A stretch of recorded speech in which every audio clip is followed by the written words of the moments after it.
దగ్గరికి వెళ్ళొచ్చాను. ఇప్పుడు వెళ్ళొచ్చావా? ఏం చేస్తుంది ఫ్రెండ్? మనం దాన్ని ఇంత బాగుంది అంత బాగుంది అంటాం కదా, అది ఫేస్ ప్యాక్లు రాసేస్తుంది నేను వెళ్ళేటప్పుడు తెలుసా. అవునా? ఈ మధ్య అంతేనే బాబు, అందరూ ఫేస్ కి ఏదో రాసేసుకుంటున్నారు ముఖానికి. అలాగే అన్ని రాసుకుంటే ముఖం పాడైపోతుంది తెలుసా. నేనైతే ఇప్పుడు నేచురల్ గానే ఉంటాను తెలుసా, అలాంటివన్నీ రాసుకోకూడదు. నిజమే. వేస్టే బాబు, ఎలాగుందో అలా ఉంచుకోవాలి కానీ ముఖానికి అయ్యి పామెత్తే ముఖం అంతా పాడైపోద్ది. ఎందుకు వచ్చినాయి అన్ని? అందరు రాస్తున్నారే, నువ్వే నేను రాసుకోవట్లేదు తెలుసా.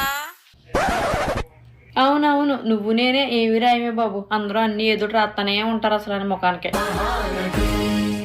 నేను వెళ్ళదాన్ని అడిగాను ఏమి రాస్తున్నావే అని. కాఫీ పౌడర్ రాస్తున్నాను ముఖానికి. కాఫీ పౌడర్ ఏంటి? అవునా, కాఫీ పౌడర్ రాస్తుందా? కాఫీ పౌడర్ అంట. मस्त शेड्स ఉన్నాయరా నీలా. అబ్బో కమల్ హాసన్. అవును అంటున్నారు మరి, కాఫీ పౌడర్ చాలా మంచిదని. ఏమో బాబు, నేను